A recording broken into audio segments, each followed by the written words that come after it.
Welcome back to Buffalo Boat Shrink Wrapping. This is Chris. In this episode, we are going to shrink wrap this SeaSwirl striper center console.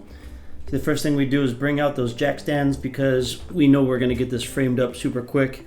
We'll get the shrink wrap on those jack stands and unroll it. To start off as usual, John's going to start framing up the bottom, strapping those to the trailer, and then at the top and then in the middle he makes a loop right about where the chine is. The chine is where the plane of the side of the boat starts to angle inward toward the point at the bottom. So he's going to make loops near there all the way around. That's going to be the height of our belly band. I'm going to go up at the top and just add one post in the center between the tip of the boat and that hardtop.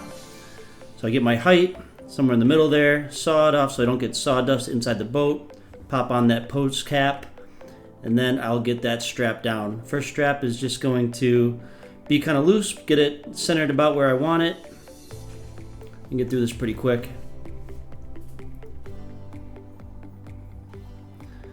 I usually hold that post there and have the person working on the bottom of the boat tie down the other side of it. And then when I put the second strap down on that post, which is the third and fourth tie down points, that last tie down point, I pull it really tight and it pulls up all four straps. And then right now you see me reaching down, I'm actually taping the bottom of the post to the boat. It's an all plastic floor. Make sure it doesn't shift around in high winds or anything like that. So right there, I'm evaluating that antenna. See, I want to make sure that doesn't poke through the shrink wrap. So I think I'm going to bend it inward slightly and kind of tape it out of the way, tape it in place somewhere. Got to get that anchor pulled up and inside the boat. Can't have that poking through.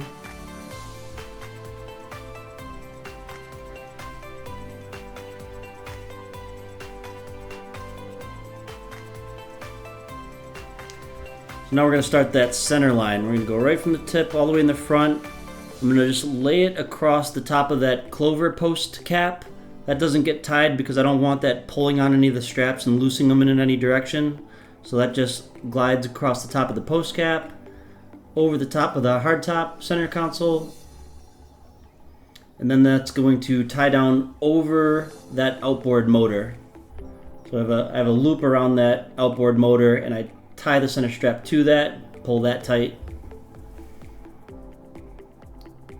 So we run through the belly band through those loops around all those side straps.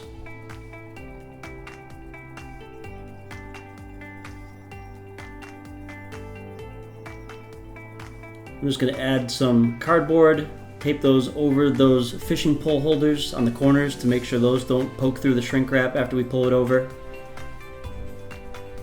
It's always a good idea to keep some scrap cardboard or even foam to make sure you can cover any sharp spots on a boat when you're doing a shrink wrapping job.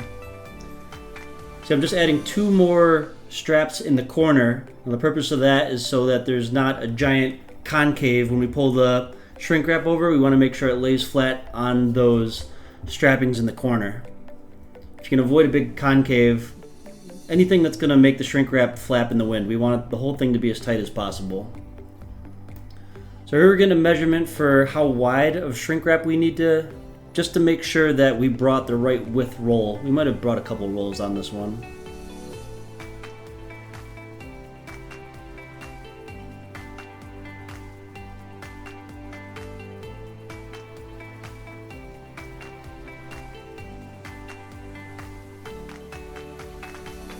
I'm going to take those jack stands, we're going to bring them over by the shrink wrap. You don't have to bring it too far. So since we got that measurement, we're going to unroll it in the grass. We usually just pull it right up over the boat, but I think we decided this was easier. So we'll take our measurement, we'll go about 6 inches past that belly band to make sure we pull enough shrink wrap off the roll. Got that measurement, we're going to cut it off right here. We can help each other pull that shrink wrap over the boat.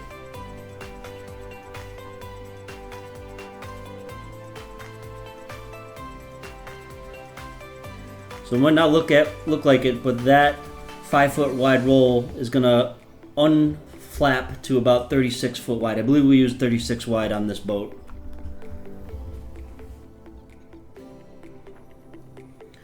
And the covering of the boat after the framing marks the halfway point. So half the job framing, and the other half welding and shrinking.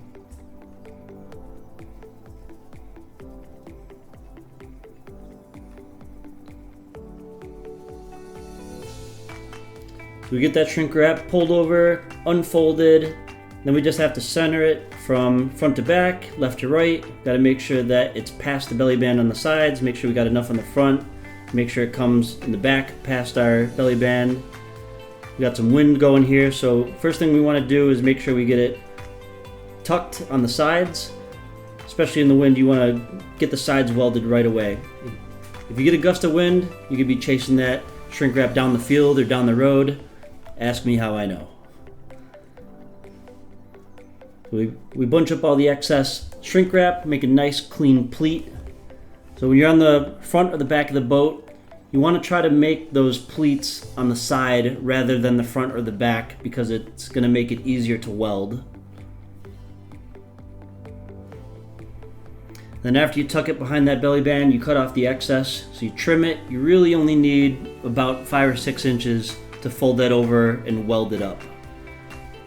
So here we go. We see some wind, so I want to make sure that gets welded on the side so we're not chasing it and it stays put, and then we can get to work on the rest.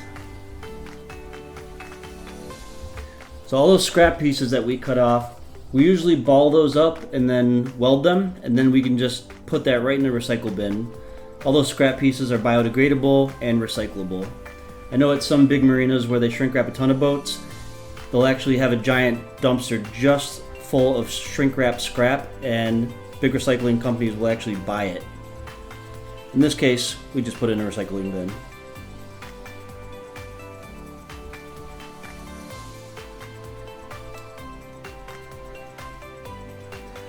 So we're gonna get the perimeter of the boat welded up.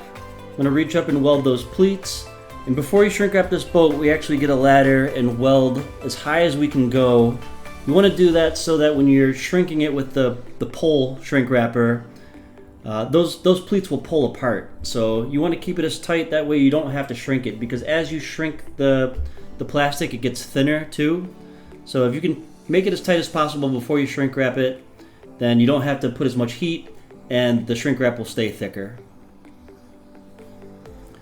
So you see we both got shrink wrap torches. I'm welding up the front, he's welding up the back.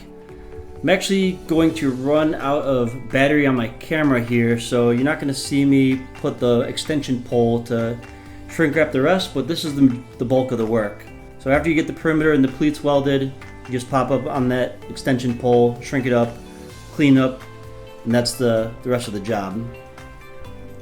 So this is what the finished job looks like. Job well shrunk. This is great weather for it, and that's going to be perfect for rain and snow all winter. The customer's going to be able to unwrap that like a present to go boating in the spring. Thanks for watching. See you next time on Buffalo Boat and Shrink Wrapping.